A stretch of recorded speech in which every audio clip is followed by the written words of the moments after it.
What's up, everybody, and welcome back to episode 5 of the Commissioner's Office podcast. Happy early Thanksgiving to all of my listeners. I know this isn't the ideal year, as a lot of people cannot be with the rest of their family members, but do not worry, we will get through this. And nonetheless, I hope everyone has a fantastic Thanksgiving. But that is not exactly the topic of today's episode, because as not many of you might know, I am a Bears fan, as I am a native of Chicago, and I have been a Bears fan all my life. And this team is driving me crazy. The Bears started out very good. They were 5-1, and then now have lost 4 straight going into a bye. Their 2 quarterbacks are injured, their offense is terrible, and their defense seems to be tired. So what causes this? Why are the Bears not as good as expected? I mean, this team had Super Bowl ambitions this year and last year as well. So I'm going to try to do my best to answer these questions, and I will try to explain what this team can do to fix their team and hopefully contend for a Super Bowl within their window. So the first thing is, obviously, when you look on Football Reference, they have the second worst offense in the league, 31st out of 32nd, but they also have the 6th best defense in the league. So, that's definitely a red flag. A team can never contend for a Super Bowl with the second worst offense in the league. We've seen teams like the Bears obviously win the Super Bowl with a good defense. That's not the problem. It's just their offense is not good enough. I mean, even the 85 Bears dropped 46 points in the Super Bowl. So why is their offense bad? That's a question that I pondered to myself a lot, because when you look at their offense, it's actually not that bad. They actually have a lot of talent on that team, and it starts the quarterback position. They have Nick Foles and Mitchell Trubisky, and Tyler Bray. Can't forget about him. And then you got a really good running back in David Montgomery. Now, David Montgomery, he only has about 472 yards this year and only 1 rushing touchdown. But again, I mean, if you watch David Montgomery play, he is far better and more talented than what his stats say. He is an incredibly dynamic player. He breaks a lot of tackles. He's really hard to bring down, and he really doesn't have a general weakness in his repertoire. And they also have Cordero Patterson, who has been a return specialist and a receiver by trade, but now he is kind of transitioning into that running back position. And obviously, Cordero Patterson is a fantastic player. And then when you look at the receiving game, they got Allen Robinson, who is a Pro Bowl top 10 in the league receiver. They got Anthony Miller, who's a solid number 2. And then they got the rookie Darnell Mooney, who actually has been doing really well this year. So, I mean, the easy assumption is, I forgot about the tight ends. They have Jimmy Graham, who has been really good this year. And then they have the rookie Cole Kmet, who they have just kind of abandoned. But, what's the big problem with this offense? And obviously the big assumption is quarterback. And, well, you would assume correctly. The quarterback position is obviously an issue on the team. In my opinion, I think it is, personnel-wise, the biggest issue on the team. I'm just going to... It's hard for me to talk about without getting really angry, because this team should have a top 15 offense in the league, in my opinion, but they just don't. And I think it starts the quarterback position. So you look at the initial starter for this year, Mitchell Trubisky, and he wasn't really that good this year. 560 yards, 6 touchdowns, and 3 interceptions in the 3 games he played. He technically won all 3 of them, but, don't let that deceive you. Unfortunately, what we as Bears fans have to come to the conclusion to is Mitchell Trubisky is just not that good. He's not bad. He is not bad, but he is just not that good. He's not really a guy who's going to lead you to a Super Bowl. So that's what they did. They brought in Nick Foles, who has not really been any better. When they traded for him and they traded for his bloated contract coming off of a season-ending injury, I was kind of confused because, in my opinion, I thought Trubisky should be starting, and I'm like, okay, why are you just making the quarterback situation even worse? But, I was optimistic because, Nick Foles is a veteran quarterback. He's a Super Bowl MVP, and he's going to bring some good experience to the team. Boy, was I wrong. I mean, Nick Foles is just horrible. He's just not that good. He's, a lot of people look at Nick Foles and they're like, yeah, dude, he won Super Bowl MVP. He knocked off Tom Brady in the Super Bowl. Let me just say this. Nick Foles is not a good quarterback. He's just not. He's a glorified backup who had 3 good games and now is supposed to be this really good player.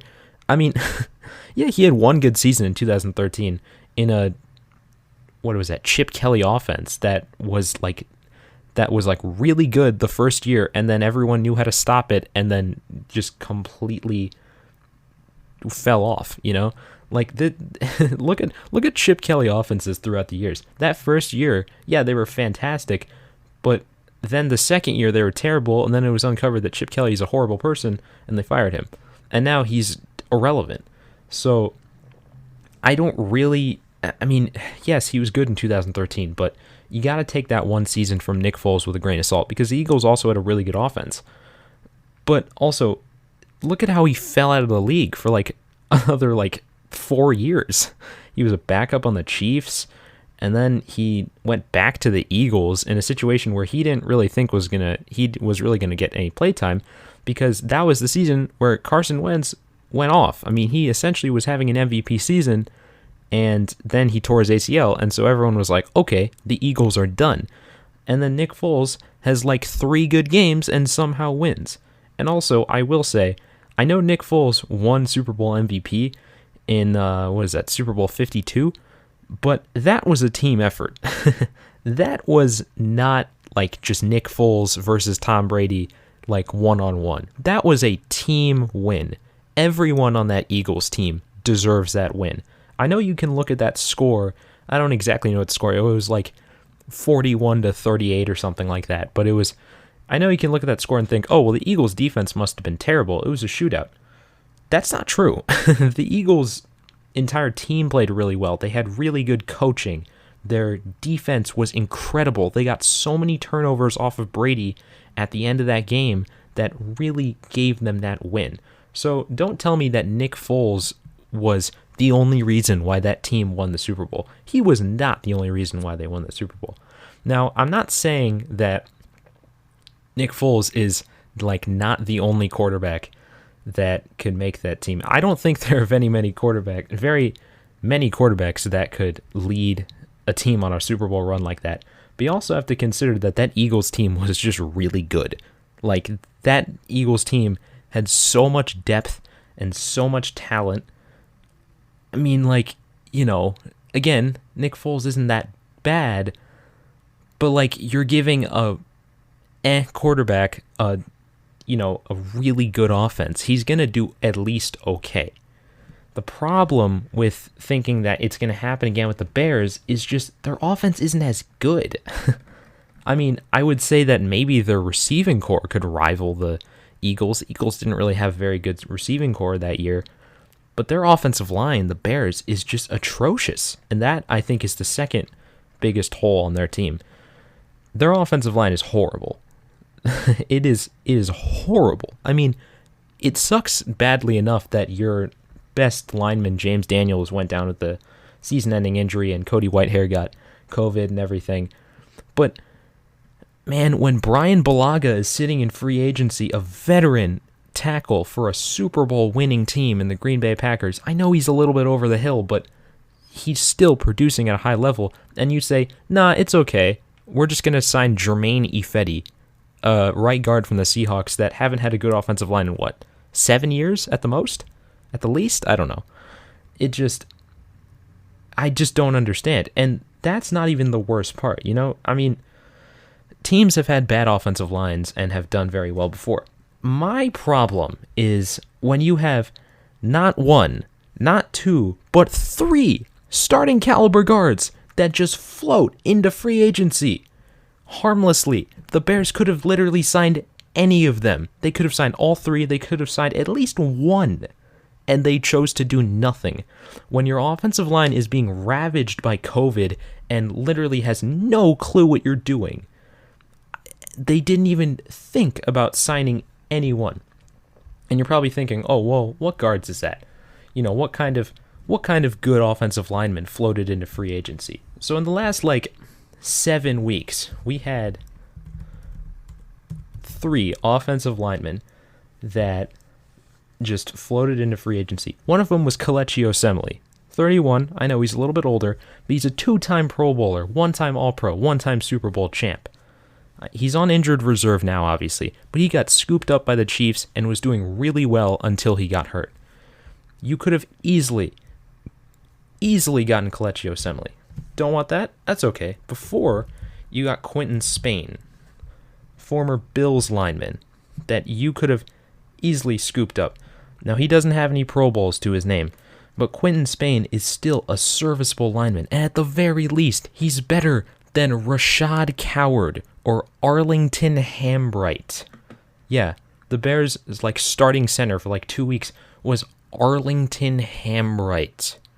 I've literally never heard of him.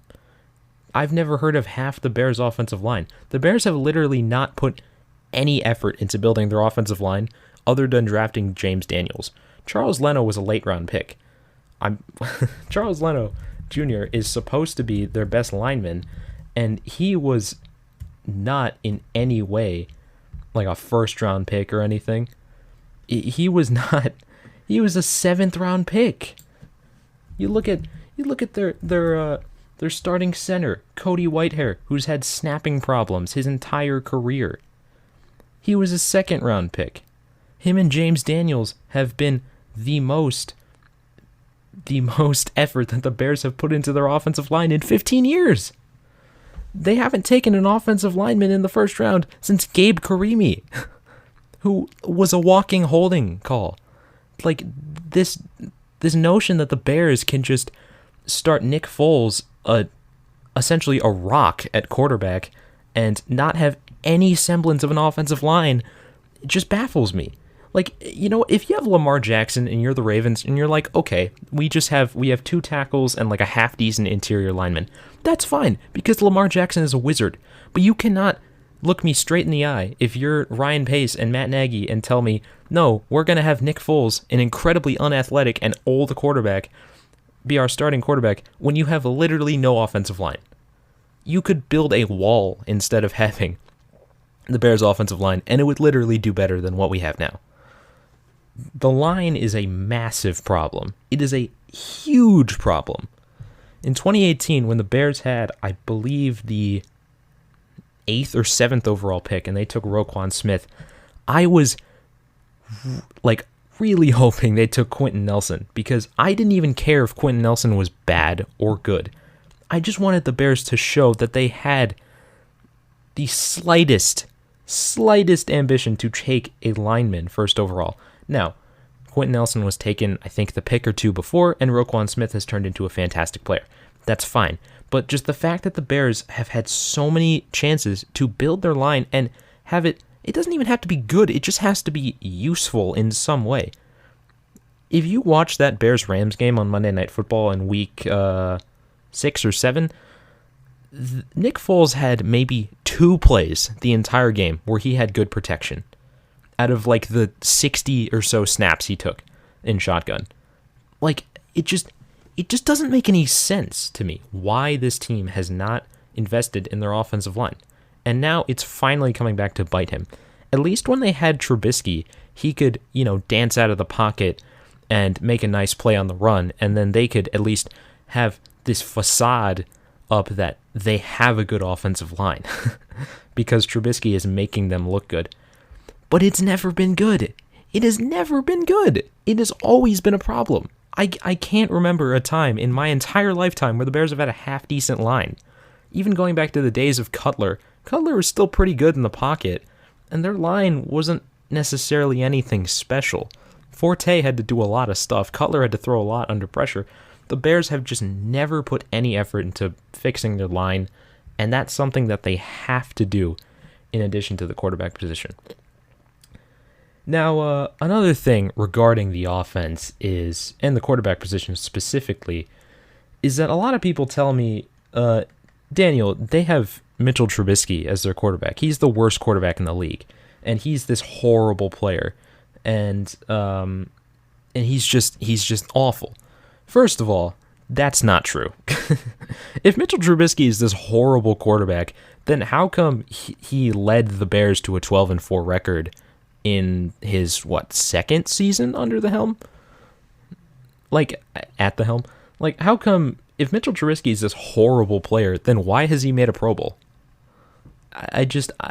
The notion that Trubisky is like this god-awful Ryan Leaf, Tim Tebow type quarterback, and he just cannot play, like that he's the Kwame Brown of football, it just confuses me, because that's not true. And it also confuses me when people tell me that Pace should be fired, Ryan Pace, their GM, he should be fired, essentially because their only reasoning is going to be that he took Trubisky.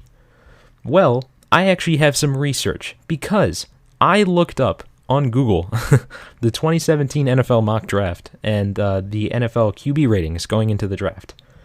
Now, 4 out of the 5 of the first sources I looked at had Trubisky the number 1 or 2 best quarterback in the draft.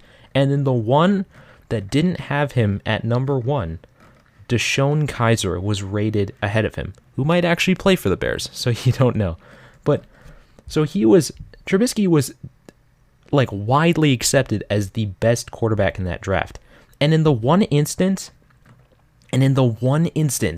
where Mitchell Trubisky was not the best quarterback in the draft, he was number 4. Deshaun Watson was 1. Patrick Mahomes was 2. DeShone Kizer was 3. So that is still wrong, because DeShone Kizer is not as good as Mitchell Trubisky. So, and if you look at the mock drafts, I looked at the first 3 mock drafts of 2017 when I looked up just NFL mock draft. The CBS one, you got Mitchell Trubisky going at 2 to the Browns. And then you got one at WalterFootball.com. Trubisky drops to 12, gets taken to the Browns. And the Bleacher Report one, he drops to 6 and goes to the Jets, where Jamal Adams should have went. All 3 of those drafts have Mitchell Trubisky as the first quarterback off of the board. So when someone tells me, oh, but Daniel, Ryan Pace made this huge mistake, he didn't take Patrick Mahomes, he didn't take Deshaun Watson. Well, if anything, the pundits got it wrong. They predicted that Trubisky would be the first quarterback off the board and that he was the best quarterback in the draft. Now, in my little 7th grade brain at the time, I thought they should have taken Deshaun Watson. I thought he was the best quarterback in the draft. You know why? Because I hadn't heard of Mitchell Trubisky, and Patrick Mahomes was a guy I never watched on TV. I thought Watson was the best player because he led his team to a national championship, and he was always on national TV. So I thought Watson should have been taken. But they took Trubisky, who still isn't even that bad, and the only reason why people think he's so horrible is because Mahomes and Watson were taken after him. And I get it. I'm not saying that Trubisky is anywhere as good as either of them. I'm just saying that the one decision that Ryan Pace made to trade up and take Mitchell Trubisky was not only not a bad decision, but actually a good and accurately predicted decision. A lot of mock drafts I saw the Bears taking Jamal Adams at 3, which, looking back on it now, would obviously make more sense, but still was regarded as a weird decision because taking a safety at 3 is unheard of in the NFL. So just the people that tell me Pace made this horrible decision by drafting Trubisky over Mahomes, yeah, in hindsight, of course it's a terrible decision, but you gotta put yourself in your shoes. Ryan Pace was on the verge of losing his job. If the Bears sucked in the next 2 years, in an alternate universe, he's out the door, man. They probably wouldn't have even hired Nagy as their head coach. This decision was still made under a John Fox regime. So the people that tell me that Mahomes was or Watson was the clear-cut number 1 quarterback are just straight up wrong. Now he is, of course, but Patrick Mahomes was seen out of college as a boomer bust. They said, yeah, he's got great arm talent and he's got really good confidence, but his mechanics are garbage, and that if he can't fix his mechanics, that he might not be able to succeed. Obviously, his mechanics are kind of what makes him good, but still, Mahomes was not seen as the best quarterback in the draft. In some instances, Mahomes was ranked as low as like number 8. In this one here, from a USA Today article, the top 10 quarterbacks in the draft, they had Nathan Peterman at 10, absolute legend. CJ Beathard at 9, pretty sure he's out of the league. Davis Webb at 8, out of the league. Josh Dobbs at 7, pretty sure he's out of the league. They had Patrick Mahomes at number 6. Okay? Patrick Mahomes at number 6. The 6th best quarterback in the draft. And USA Today, that's a good source too. It's not like I'm getting these sources from like the black market or something. They had Brad Kaya ahead of him. Exactly. Nobody knows who he is. You know why? Because he's terrible. He's not in the league. They had Gerard Evans ahead of him from Virginia Tech. I don't even think he ever got drafted. They had Deshaun Watson at 3. They had Mitchell Trubisky at 2. And they had Deshaun Kaiser at 1. A guy who didn't go until the second round to the Browns, who threw him into a terrible team and probably messed up his entire career. So, I'm done ranting about that specific topic. But the people who tell me that Mahomes was like clearly the best quarterback in that draft at the time is just false. It's just false. But moving on, teams have made the Super Bowl and have had bad quarterbacks before. So why aren't the Bears doing it? Obviously, when you look at the defensive side of the ball, the defense is actually pretty good. Defense does not allow a lot of points. They don't make a lot of mistakes. They don't give up a lot of big plays. But one thing I have noticed between this year and last year and 2018, they're not getting as many turnovers. That's obviously a big problem. Eddie Jackson was a turnover machine 2 years ago. You know, Adrian Amos was a big player on that team before Green Bay poached him. But the problem is, Khalil Mack, he's still getting some fumbles, but it's just, you got to force some turnovers, man. And it's to a point now where their defense and special teams is outscoring the Bears' offense, even with their like a lower amount of turnovers.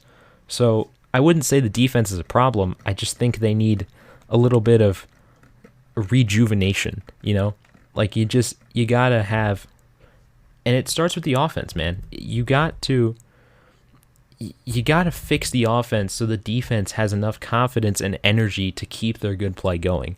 And that's why I feel like the root of their problems, personnel-wise, has got to go with the offense, man. Special teams is the third dimension of the game, which is often overlooked, and nobody seems to really care about it. And I generally agree with that. I think the special teams is somewhat irrelevant, unless you're the 2007 Chargers. Check out my first episode. But, the Bears' special teams the past few years has just been bad. It's just like, last 2 years it hasn't been good. Obviously, Tariq Cohen going down with the season-ending injury is not good.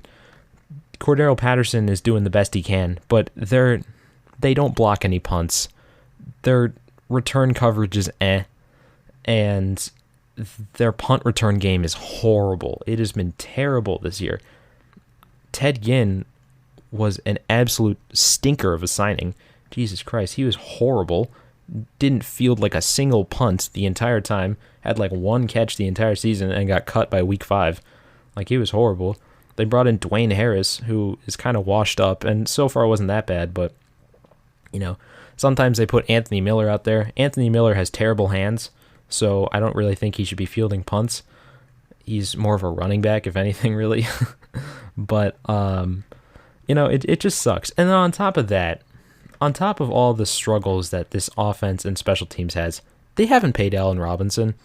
I don't understand that. I mean, I know Allen Robinson hasn't been able to do as much since their quarterback play is terrible. He's still having a really good season.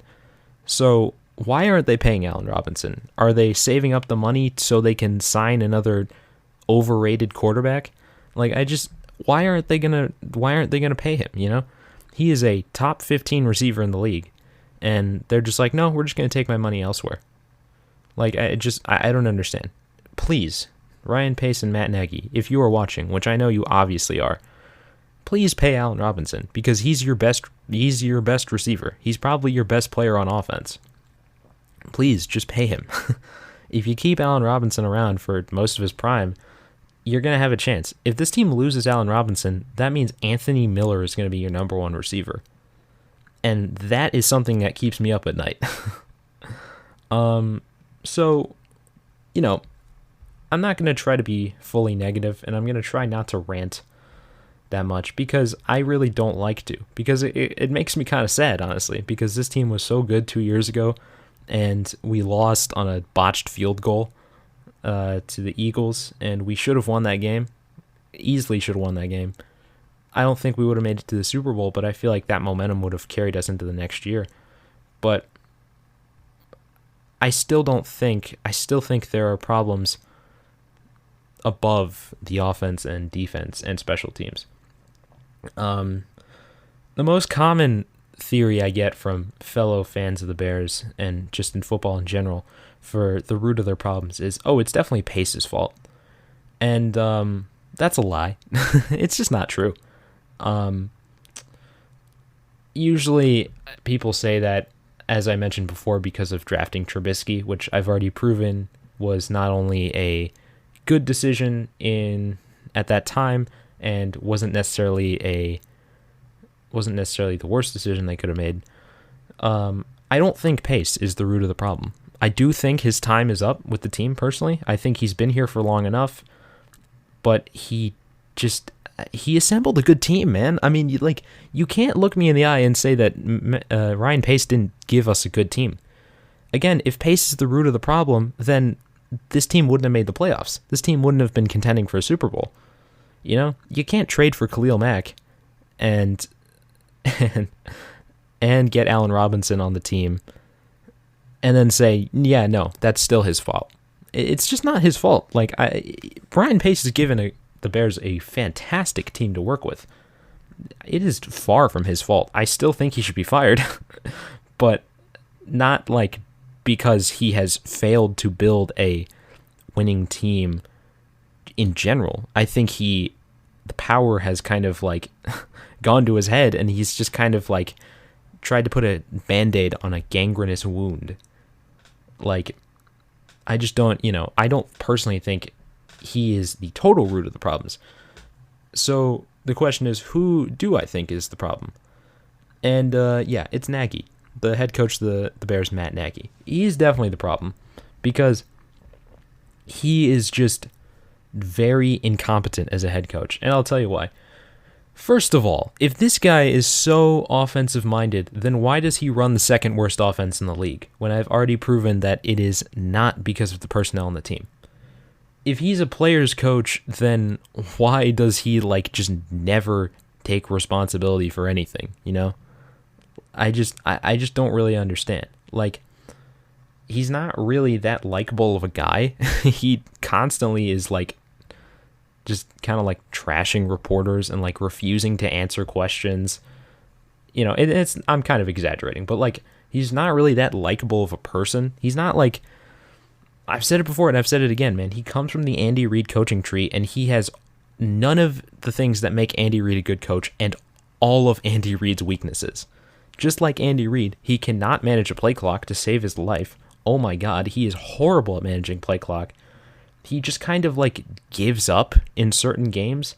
He just gives up at certain points in the game. He blows leads. He always has to keep games close. And unlike Andy Reid is a likable guy, man. He has been coaching for 25 years at least. After he won the AFC Championship, he was just I'm gonna buy myself a cheeseburger and spend some time with my wife. That's funny. Matt Nagy does not have the charm that Andy Reid has. And the biggest example I can kind of think of why Nagy is not a good head coach is that Monday Night Football commentators do a better job of identifying the team's weaknesses than the Bears management. They're just delusional, or they're refusing to face the facts that are in front of them. I think of an example in the Rams game. It was before the half. There was maybe like a minute to go, maybe 30 seconds. The Rams are going to be punting from like inside their own 30. So they're going to be punting away to Ted Ginn, who obviously never ended up fielding a punt the entire time. So the Bears just force a 3-and-out, and they have one timeout left, the Bears have one timeout left, and they're forcing a punt. So you'd think, yeah, the obvious decision is just call your last timeout, see what he does on the punt, and just go from there. But that's not what he does. This is a game where they're like down by 10 or something like that. They're like down by 10 points, and before half, they need something to give them a little momentum, and he just says, no, I'm not going to call my timeout. I'm just going to run the clock out and go into halftime. And that's one of my biggest pet peeves in football in general, is just running out the clock. I think it's just a waste of time, which I know it's the reason why people do it, but I think it's just annoying. Like, you're just costing fans part of the game. But also, like, just why? Well, you're quitting on your team essentially by just not even trying to field a punt. You know how easy it is to field a punt? Just watch him go 10 yards out of bounds and just think, okay, we don't really have a shot at much. Let's just take a knee then. The fact that he doesn't even try to expand his options just shows that he just doesn't really seem to care that much, and it's just kind of sad. I think that his play calling system and his offense is trash. His play calling is some of the worst I've ever seen. He wastes so much talent. Oh my god. I mean, think of it this way, man. You can think of a game, I think in the Vikings game, the past one, where they took an L to Kirk Cousins and the Vikings, and Kirk Cousins, who is literally cursed on Monday Night Football up until last week. It's like 3rd and 10. I think the Bears were at the Vikings 45 late in the game. They needed some kind of score to keep the drive going. Let's run a bubble screen to Jimmy Graham on 3rd down and 10 with like 4 minutes left to go. They did it. Graham lost 2 yards, and they had to punt because they lost yardage. Jimmy Graham is I thought it was a really good signing from the beginning, and people were really skeptical until they realized he is a monster in the red zone. They don't know how to use Jimmy Graham. Jimmy Graham is a walking pylon. He cannot run. He is not being coached correctly, and there are many things that are pointed out with his game continually that are just wrong. For example, they have Jimmy Graham running a lot of slant routes. His instinct is to always kind of cradle the ball. He never sticks his hands out when he's trying to catch the ball. He always tries to catch it with his body. That causes balls to get knocked out a lot, and he also just doesn't really run routes that aggressively. He just kind of when he's running a slant route, he'll just kind of go inside and then just be in a light jog. That's not how you use Jimmy Graham. In my opinion, they really shouldn't be using Jimmy Graham in any way except for the goal line. You have Cole Kmet, who has a similar stature, not as big, but he's a similar stature, and he's much more athletic and 12 years younger. You might as well try to train him, give him some play time. But when they're on the goal line, let's just run it up the middle with our terrible offensive line 3 times to Montgomery when it's not going to do anything, instead of throwing a back shoulder fade to Jimmy Graham. I mean, you got to think of Jimmy Graham like Rob Gronkowski, except maybe a little bit less mobile. He's got incredible size and pretty solid hands near the end zone, but they just don't use him in that way. I think that is a continued pattern with this Bears offense. They just do not know how to use their receivers or any of their personnel, really. They only run the same run play, the one same run play. It's always just an inside zone to the left to David Montgomery. When their offensive line has shown no ability to get into the second level or even to just hold the defensive line back from getting into the backfield. They don't try any other plays. I am 100% serious. Any other plays. When Montgomery is on the field, it is always just inside zone, up the middle, up the middle, up the middle. Nothing to the outside. No screens to Montgomery. No screens to Montgomery. It's always a wide receiver screen. It's always a wide receiver bubble screen to Allen Robinson with Anthony Miller, a guy who's like 5'10", trying to throw a block against a corner that's, 4 inches ahead of him. 4 inches taller than him. It's just, they don't know how to use their personnel. Allen Robinson, they just don't throw to him anymore. They don't throw to him because he's best at going over the middle like 10 yards on like in routes. Like a medium length pass over the middle. That's what he's best at. He's an incredible route runner. He gets open really quickly and he has really good hands. But no, the only times they're going to throw to him is on a bubble screen on 2nd down and 15 and maybe like a 1st down and 10 when it's like a 25-yard fade to the left side when it's supposed to be one of those balls that's supposed to be over his head. So he's supposed to jump back, catch it over his head, and get out of bounds. But instead, they throw it at the corner's helmet when his head is turned back to the quarterback. So Robinson has to jump up, put his hands down, and try to catch it and then bring it back up to his head so it doesn't get knocked out. Those plays usually get intercepted because they run them so often, they're so easy to cover. That's the problem. Remember 2 years ago when the Bears went 12-4 and everyone said that Nagy's play calling was too flashy with all those jet sweeps and end arounds and trick plays? And then in 2019, the offense was more bland than like elementary school cafeteria food. This year, they just don't even know what they're doing. And it's disappointing because you'd think that their head coach, who's pegged as this offensive mastermind, would be someone who's able to manage this much talent and all of this really good offensive firepower. And yet they just don't do it, man. It's mind-boggling. This really isn't that difficult, especially now with Foles at the helm. Nick Foles is a guy who can throw under pressure really well. He throws a really good deep ball. He generally has pretty solid accuracy, and his decision-making is actually pretty good. Aren't those all of Trubisky's weaknesses? Trubisky can't throw under pressure. He has a terrible deep fall. His decision-making is a lot worse than people think, and his mobility is pretty much the only reason why he's still in the league. But they just haven't been able to use Foles in a way where they're highlighting his strengths. Again, I've bashed Nick Foles earlier in this episode. The truth be told, I don't think he's that good, but I do think that he is good enough to be usable to where that he can maybe throw 2 touchdowns and only 1 interception in a game. Maybe this team can score more than 1 touchdown in the 3rd quarter all season long. Maybe this team can score more than 14 points against the Vikings. I just don't understand, man. This team just makes me so angry because their defense is so good and they don't deserve this, but they're running them into the ground because the offense takes up these like 30-second drives because they don't want to do anything because they're coached so horribly.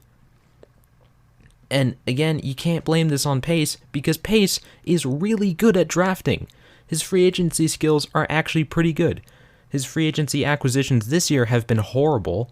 I mean, Germain Ifedi has been terrible. Ted Ginn got cut after 5 weeks, and Robert Quinn has done literally nothing. But the man drafts well. He drafted Darnell Mooney in, I think, the 5th round. Good find. Adrian Amos was like a 6th round pick.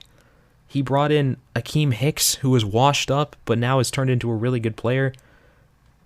Everyone's going to have hits and misses as a GM. And, Leonard Floyd and Mitchell Trubisky have been big misses. But you just can't say that this is Pace's problem. It has to be Nagy's problem. So, I've beaten this horse that is already dead,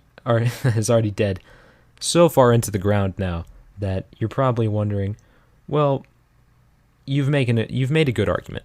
This Bears team is essentially hopeless, and they're doomed, essentially.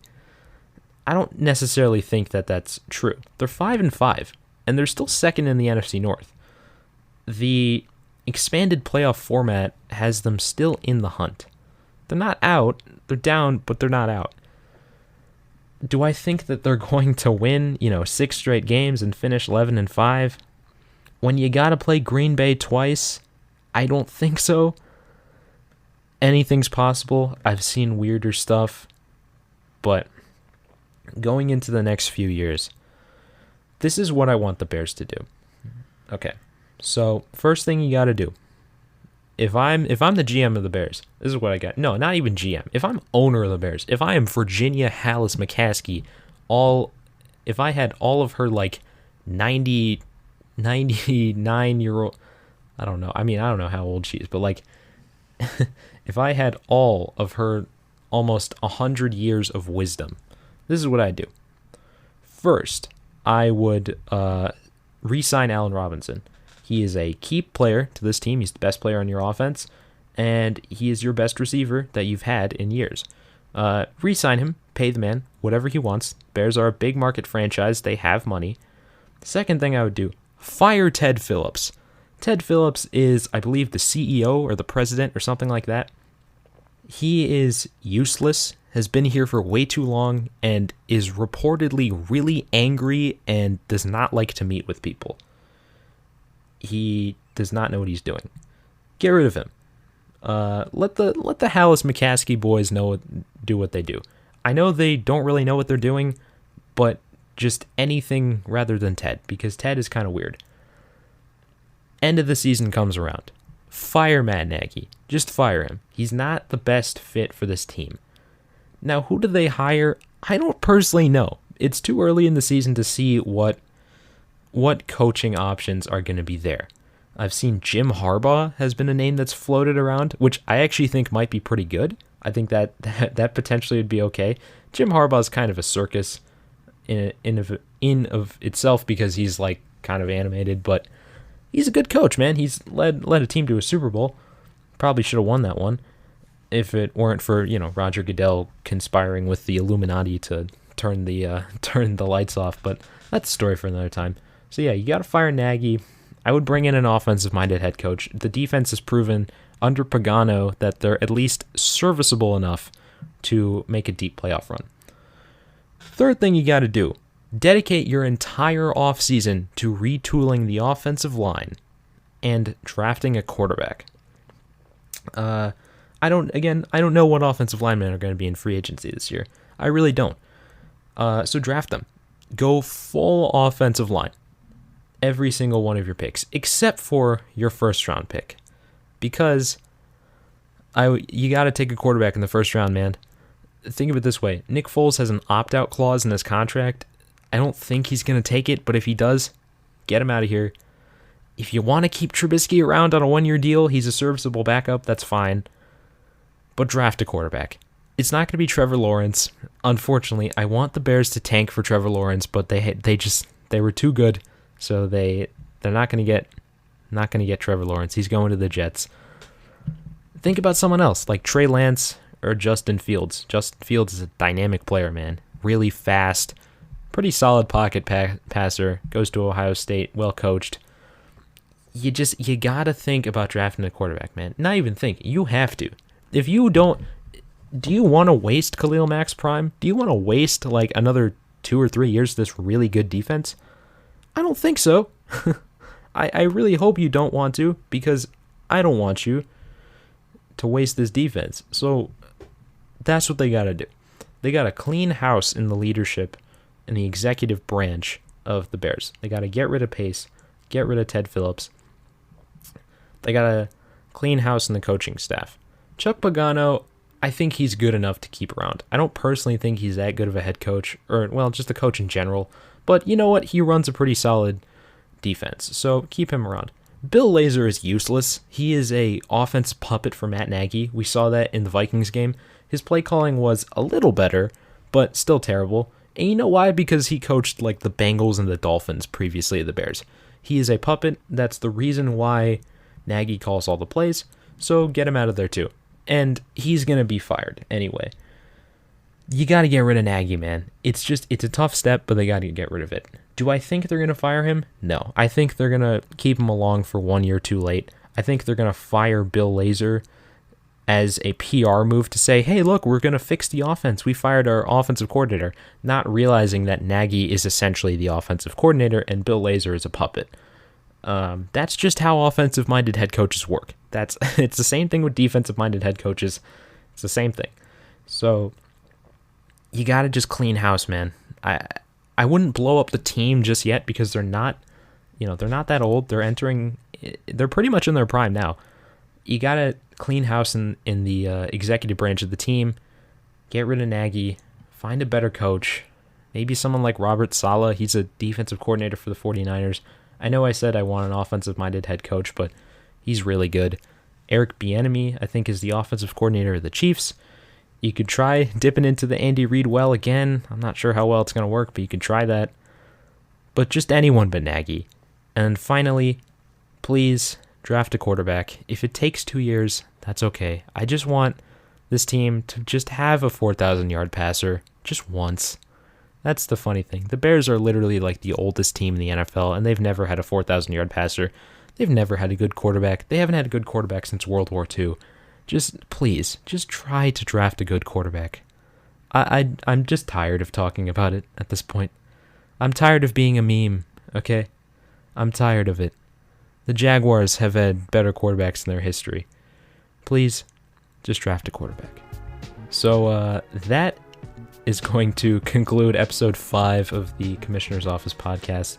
I wanted to make this into its own episode because I kind of casually tried to sneak a 20-minute rant about the Bears in my second episode, and it ended up being way too long. So I wanted to make this its own episode because there's a big storm brewing down in Soldier Field. But nonetheless, if you enjoyed me ranting about the Bears, please check my page out on Spotify as well as Apple Music under the Commissioner's Office. And if you know me personally and you have a suggestion for a future episode, you know where to find me. And for now, I will wish everyone a happy Thanksgiving, and I will see you all next time.